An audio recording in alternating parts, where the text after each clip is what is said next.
Welcome back to all of you guys. Welcome in other video of MS biology. अगर आप TGT, PGT, assistant professor और CSIR NET life science से preparations कर रहे हैं और उसके एस्पिरेंट्स हैं तो डेफिनेटली ये वीडियो आपके लिए है। इस वीडियो में हम लोग, जैसा कि यहाँ पे थंबनेल ही आपको दिख रहा है, टूर ऑफ द सेल्स, हम यहाँ पे एक सेल के पूरे एक टूर को लेकर के बात करने वाले हैं। किस तरीके से देखेंगे, विजिट करेंगे, ये सेल के का इस्टेब्लिशमेंट कैसे है और उसके बाकी जितने भी ऑर्गेनली हैं किस तरीके से आपस में एक कोऑर्डिनेट मैनर में क्या करते हैं, काम करते हैं।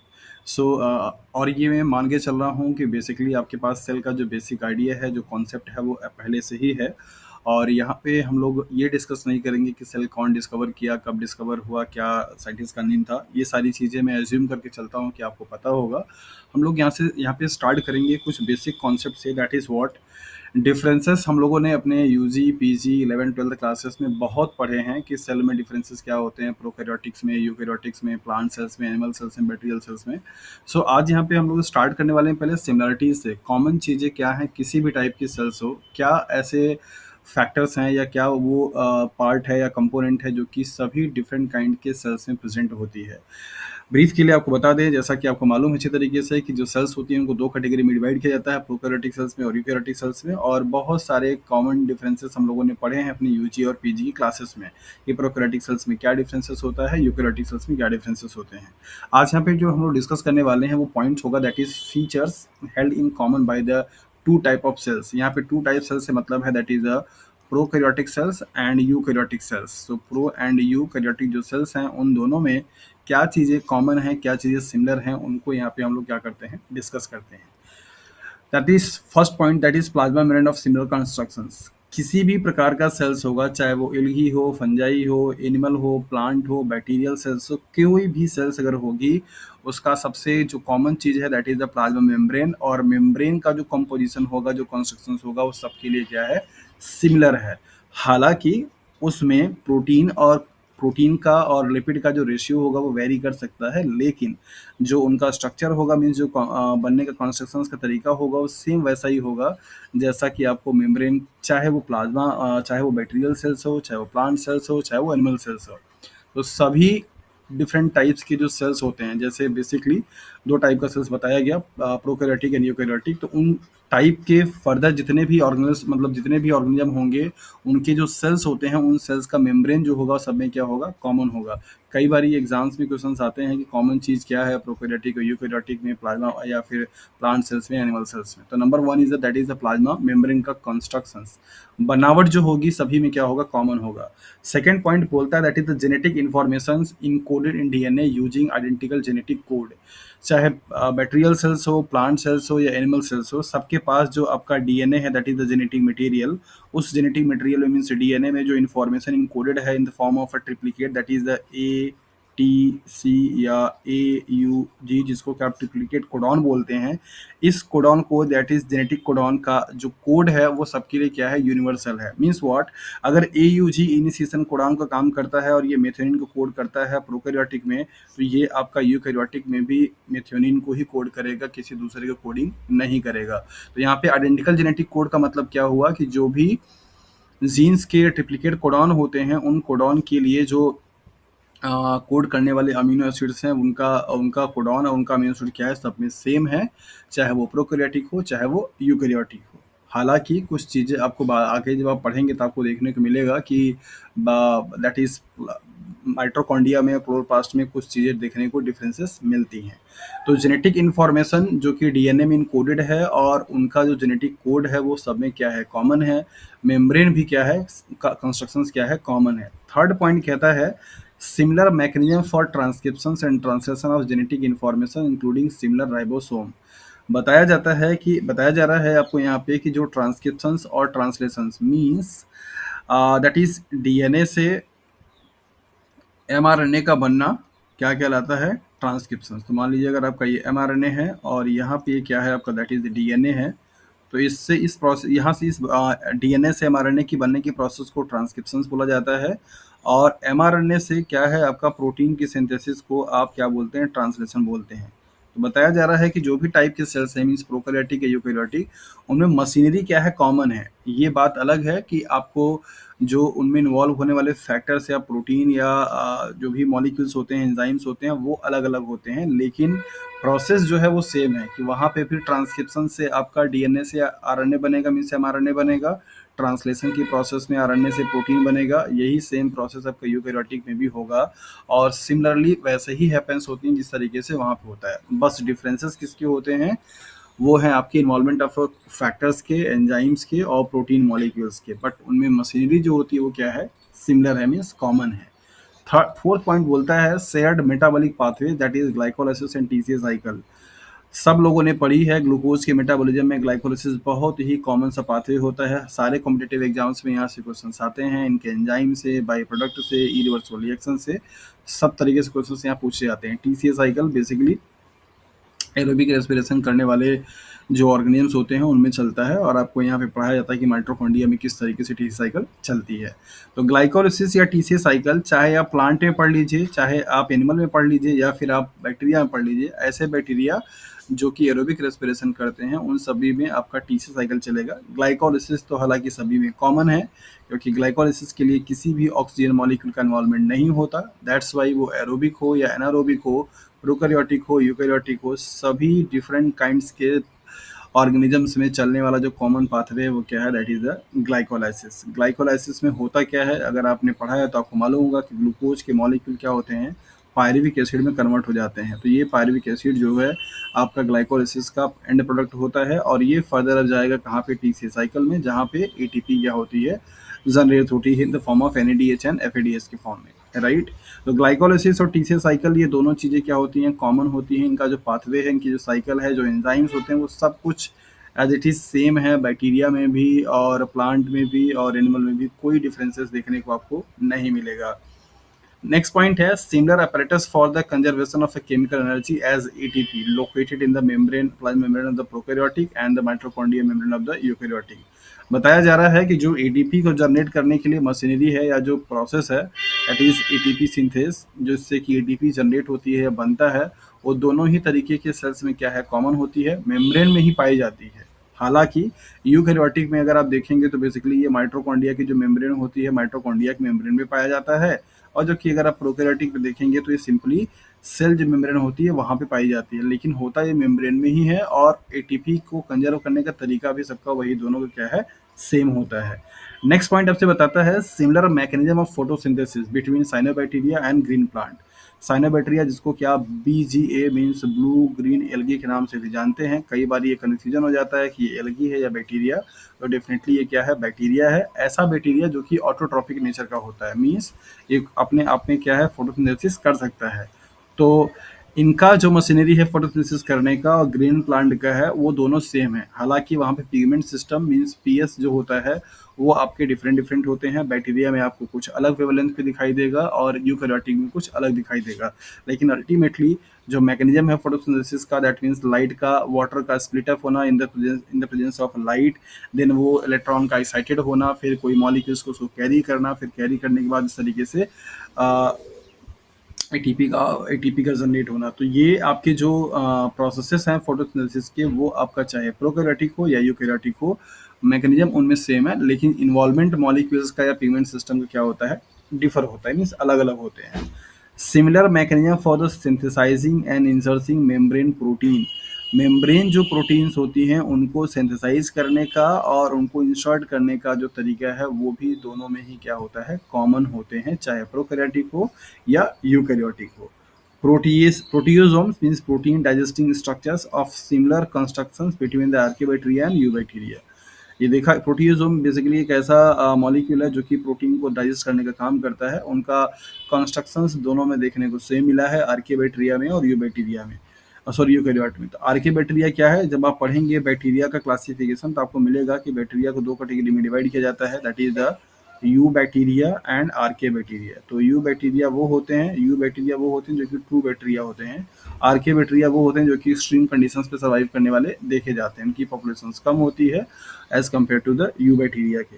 तो इस तरीके से ये सारे जो पॉइंट्स आपको यहाँ पे बताए गए हैं, ये पॉइंट्स वो हैं जो कि दोनों टाइप के सेल्स में क्या होती हैं, कॉमन होती हैं, सिमिलर होती हैं, या आपको आइडेंटिकल देखने को मिलता है। सो अब हम देखते हैं कि अब बेसिकली ये कॉमन चीज़ देखने के बाद डिफरेंसेस पे बात कर लेते हैं कि डिफरेंसेस क्या क्या है और किस तरीके से वो डिफर होते हैं। Features of eukaryotic sales not found in prokaryotes. ऐसे कौन कौन से फीचर्स हैं जो कि यूकेरियोटिक में प्रेजेंट होता है लेकिन प्रोकैरियोटिक्स में नहीं पाए जाते हैं। प्रोकैरियोट्स का मतलब है दैट इज प्रिमिटिव सेल्स, और ऐसी सेल्स जो कि डेवलप्ड नहीं होती हैं, अनडेवलप्ड या अंडर डेवलप्ड कंडीशन से मानी जाती है। एग्जांपल्स के तौर पे आप इसको क्या देते हैं, दैट इज द बैक्टीरिया देते हैं। तो बैक्टीरिया आपका एग्जांपल किसका है, प्रोकैरियोटिक सेल्स का। और इस बैक्टीरियल सेल्स में देखा जा रहा है कि क्या-क्या डिफरेंसेस है, मीन्स क्या-क्या वो चीज़ है जो कि यूकेरियोटिक में पाया जाता है। यूकेरियोटिक से मतलब यहाँ पे हो जाएगा आपका प्लांट सेल से और as well as animal cells में। तो एनिमल सेल्स में और प्लांट सेल्स में ऐसा क्या-क्या है जो कि आपका बैक्टीरियल सेल्स में नहीं है। नंबर पहला कह रहा है division of a cells into nucleus and cytoplasm separated by nuclear envelope containing complex pore structure। आपने पढ़ा है यूकेरियोटिक का सेल का स्ट्रक्चर। अगर मान लीजिए अगर आप प्लांट सेल्स की बात करते हैं तो प्लांट सेल्स से आपने बनाया है और देखा भी है, आपको कुछ इस तरीके से दिखाई देता है। यहाँ पे क्या होते हैं, आपके न्यूक्लियस होते हैं जो कि ऐसे डबल मेम्ब्रेन होती है, और इसी न्यूक्लियस से निकला हुआ आपका एंडोप्लाज्मिक रेटिकुलम होता है इस तरीके से। तो यही ये बता रहा है कि यहाँ पे अगर आप देखें तो ये आपका पूरा न्यूक्लियस है, और इसके इधर के एरिया के पूरे क्या बोलते हैं, आपको साइटोप्लाज्म बोलते हैं।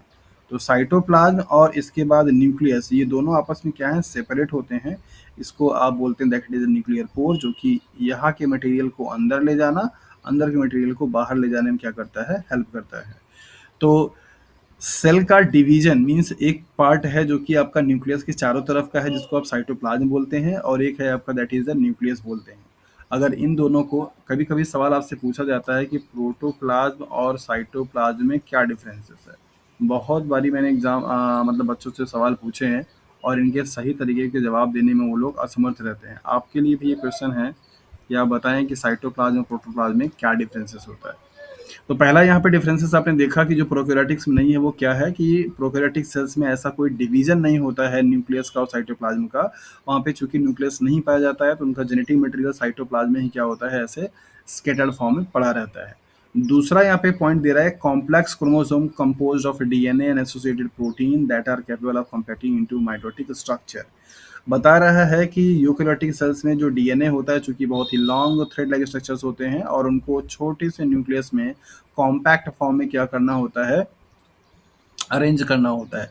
इसके लिए आपकी आती है हिस्टोन प्रोटीन, जो कि क्या करती है, प्रोटीन को रैपिंग करती है, मीन्स प्रोटीन को फोल्ड करता है।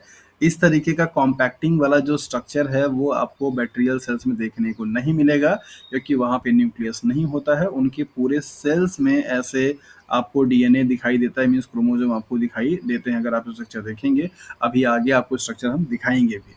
तो ये आपका डिफरेंसेस है। नेक्स्ट पॉइंट आपसे यहाँ पे बोल रहा है that is what, complex membrane cytoplasmic organelles including endoplasmic reticulum, Golgi body, lysosome, endosomes, peroxisomes and galaxosomes। ये सभी जो आपके ऑर्गेनेली हैं वो ऑर्गेनेल्स आपके प्रोकैरियोटिक में देखने को नहीं मिलते हैं, मीन्स नहीं पाए जाते हैं, जबकि आपके यूकेरियोटिक्स में पाए जाते हैं, राइट। इसके साथ साथ में बताया गया ये कॉम्प्लेक्स मेम्ब्रेन साइटोप्लाज्मिक यहाँ पे स्ट्रक्चर दे रखा है, बाकी आगे नीचे भी है। Specialised cytoplasmic organelles for aerobic respiration, mitochondria and photosynthesis means chloroplast. ये दोनों चीजें भी आपको प्रोकैरियोटिक में देखने को नहीं मिलेगा।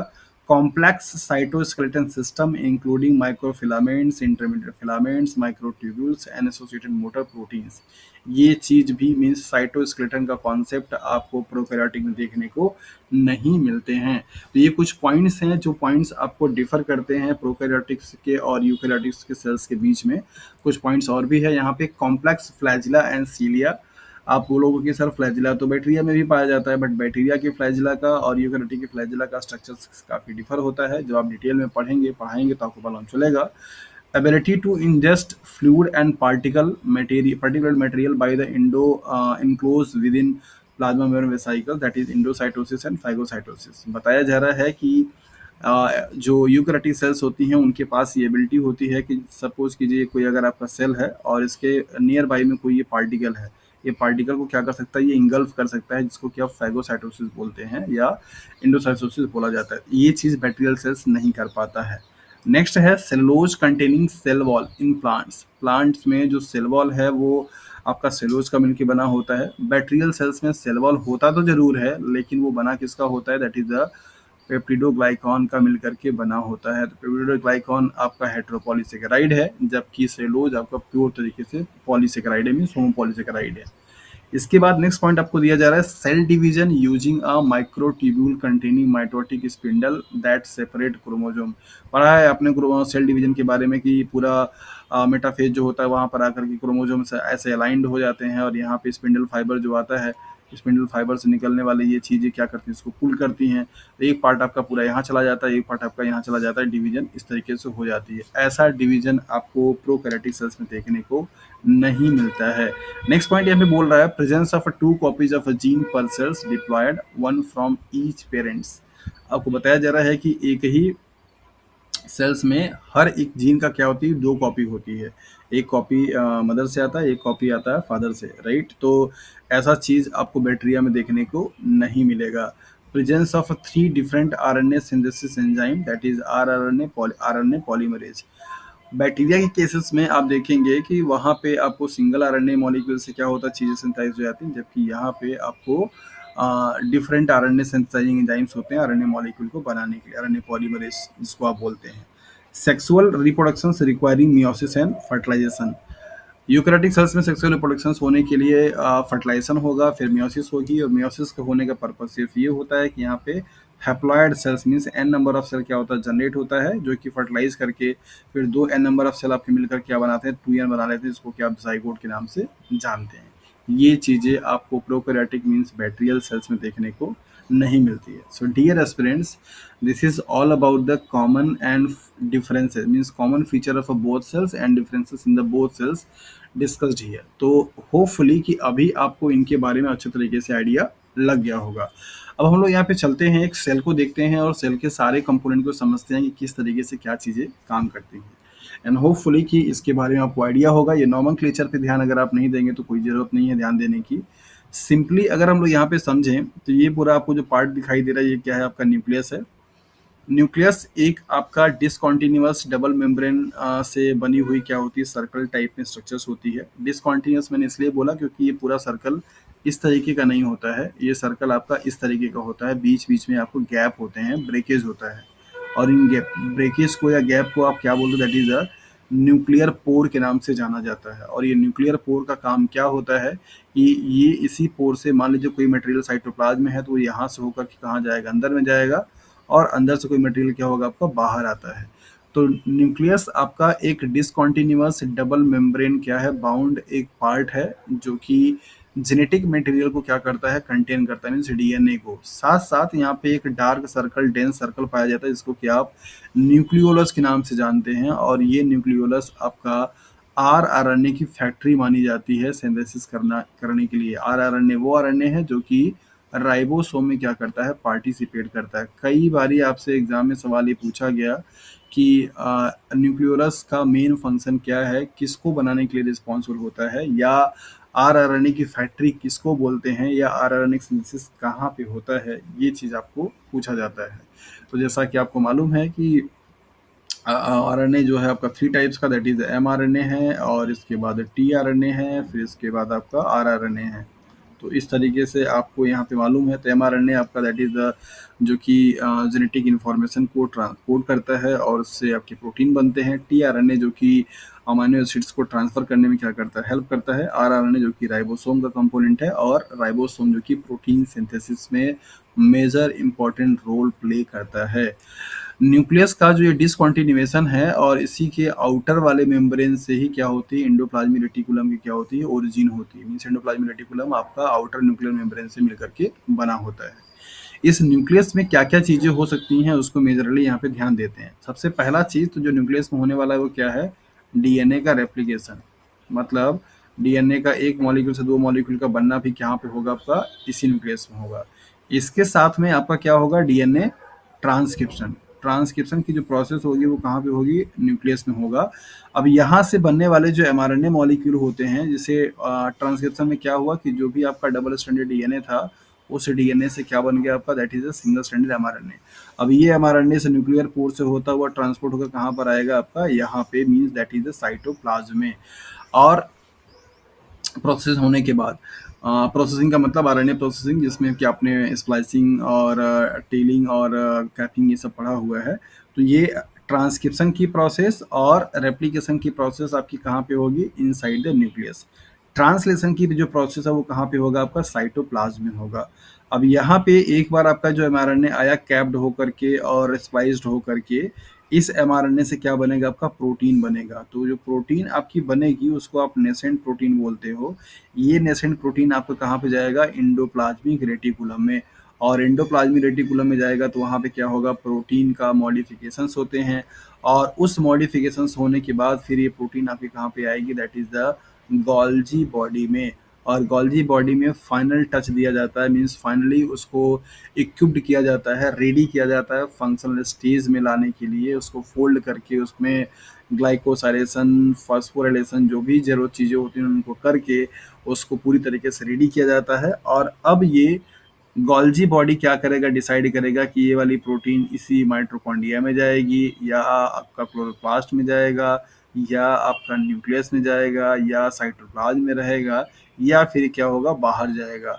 ये डिसीजन का काम आपका गोल्जी बॉडी का होता है। गोल्जी बॉडी ये टारगेट करने का काम करता है। हालांकि हर प्रोटीन के पास अपने सिग्नेचर सीक्वेंसेस होते हैं, और उन सिग्नेचर सीक्वेंसेस के बेसिस पे उसका डेस्टिनेशन जो होता है डिसाइड होती है कि उसको जाना कहाँ पे है।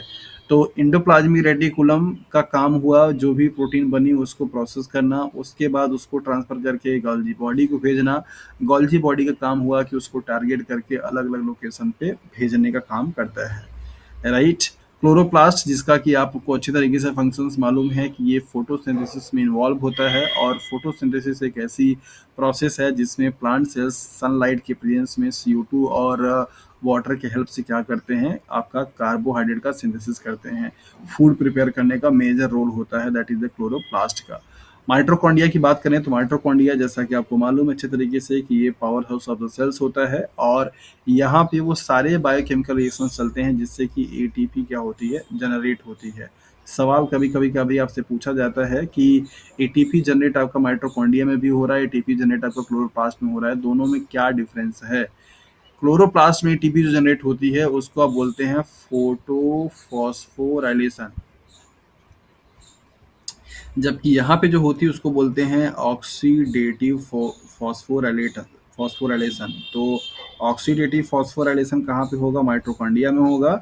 और फोटोफॉस्फोराइलेशन कहाँ पे होगा, क्लोरोप्लास्ट में होगा। दोनों का ही पर्पस एटीपी बनाने को ही होता है, राइट। राइबोसोम जो कि प्रोटीन की फैक्ट्री, प्रोटीन सिंथेसिस में हेल्प करती है, आपको प्रोटीन फैक्ट्री के नाम से जाना जाता है। प्रोटीन सिंथेसिस ट्रांसलेशन में आपने पढ़ा है कि आपके दोनों जो पार्ट होते हैं, दैट इज द स्मॉल और लार्ज वाले जो कंपोनेंट्स आर्म्स होते हैं, 40 या 60 अगर यूकेरियोटिक की बात करते हैं तो ये दोनों ही मिल करके प्रोटीन सिंथेसिस में क्या करते हैं, हेल्प करते हैं।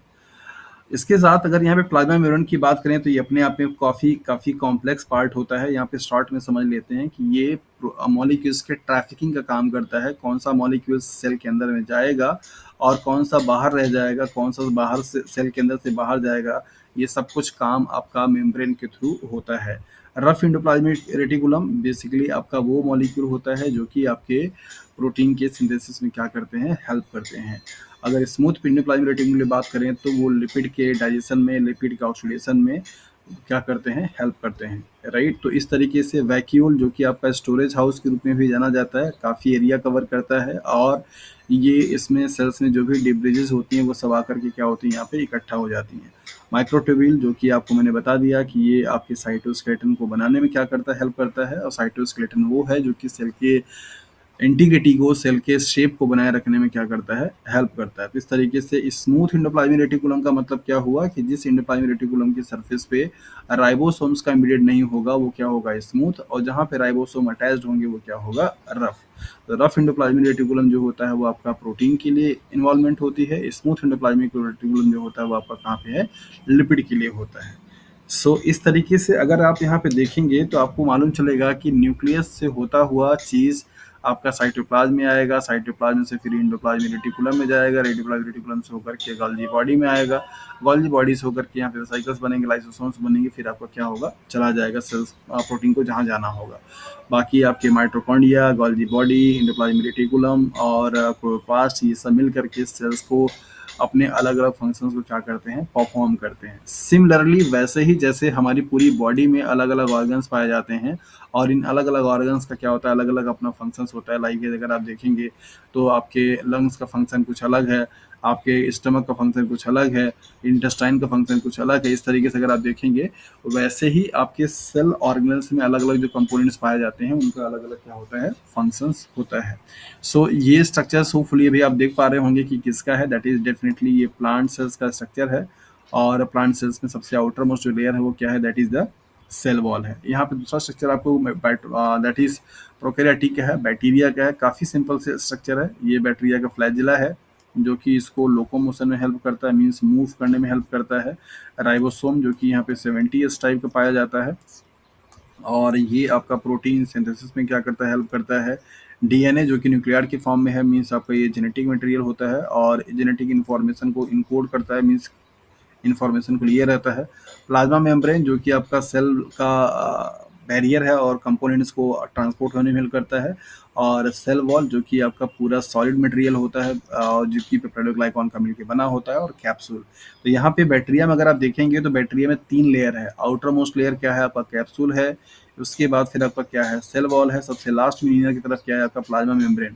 तो अगर आप यहाँ पे ऐसे इसको बनाएं तो ये मान लीजिए आपका कैप्सूल हो गया, फिर आपका ये क्या हो गया, that is the cell wall हो गया, और फिर आपका क्या आएगा, that is the plasma membrane आएगा। इस तरीके से आपको यहाँ पे कभी कभी सवाल पूछा जाता है कि outermost layer of the material cells, तो दिमाग में कई बारी बच्चे गलती करके चले जाते हैं, सेल वॉल लगा करके चले जाते हैं। तो सेल वॉल आपका क्या है, इनर मतलब बीच में है और कैप्सूल क्या है, आपका सबसे आउटर मोस्ट में है, राइट। तो इस चीज़ को आप अच्छे से ध्यान दीजिएगा। इसके बाद यहाँ पे देखिए, अगर स्ट्रक्चर में आप देखें तो यहाँ पे इनका जो जेनेटिक मटेरियल है वैसे पूरा फैला हुआ है, न कि इमीडिएट मतलब कि न्यूक्लियस में पाया जाता हो। न्यूक्लियस यहाँ पे ऐसा नहीं होता है। लास्ट में अगर आप यहाँ पे देखेंगे तो ये आपका दैट इज एनिमल सेल्स का स्ट्रक्चर है। प्लांट सेल्स के कंपेरेटिवली ये अलग दिखाई देता है। कंपोनेंट सारे वही होते हैं, सिर्फ यहाँ पे आपको क्लोरोप्लास्ट देखने को नहीं मिलता है। तो बाकी सारी जो चीज़ें मैंने आपको उस वाले सेल्स के लिए बताई वही सारा चीज़ आपको यहाँ पे भी ध्यान में रखना होगा। सो डियर फ्रेंड्स, ये एक आपको ब्रीफ था सेल के टाइप्स को लेकर के, सेल के स्ट्रक्चर्स को लेकर के, सेल में दोनों टाइप के जो सेल्स होते हैं उनमें कॉमन और डिफरेंसेस फीचर्स को लेकर के, और किस तरीके से सेल के बाकी जो कंपोनेंट्स एस्टैब्लिश होते हैं उनका किस तरीके से काम होता है, यहाँ पर आपने ये चीज़ों को देखा है, राइट। यहाँ पे जो प्लांट सेल्स और एनिमल सेल्स में डिफरेंस चीज बनाने वाली है वो क्या है, दैट इज यहाँ पे सेंट्रियोल होता है, जबकि वहाँ पे ऐसा देखने को आपको नहीं मिलेगा। सेंट्रियोल वहाँ पे नहीं पाया जाता है। बाकी आपको यहाँ पे लाइसोसोम्स बहुत फ्रिक्वेंटली देखने को मिल जाते हैं, जबकि वहाँ पे कम देखने को मिलते हैं। और यहाँ पे आपको वैक्यूल्स देखने को नहीं मिलेगा, जबकि प्लांट सेल्स में वैक्यूल्स देखने को आपको ज़्यादा मिलते हैं। एंड होपफुली कि अभी आपके दिमाग में और माइंड में ये कॉन्सेप्ट जनरेट हो चुका होगा, क्या क्या चीज़ें कॉमन है, क्या क्या चीज़ें डिफरेंसेस हैं, एंड उनका स्ट्रक्चर कैसे देखने को मिलता है। और अगर आप देख के बता पाएंगे कि हाँ कौन सा प्लांट है, बैक्टीरिया है, कौन सा एनिमल सेल्स का स्ट्रक्चर्स है। सो होपफुली कि ये भी चीज़ें क्लियर हो गई होंगी। अगर कोई किसी को डाउट है और अगर आपको अच्छा लगा हो तो डेफिनेटली आप कमेंट सेक्शन में उसको बोल सकते हैं, बता सकते हैं, फिर डाउट को पूछ सकते हैं। So thank you for watching this video.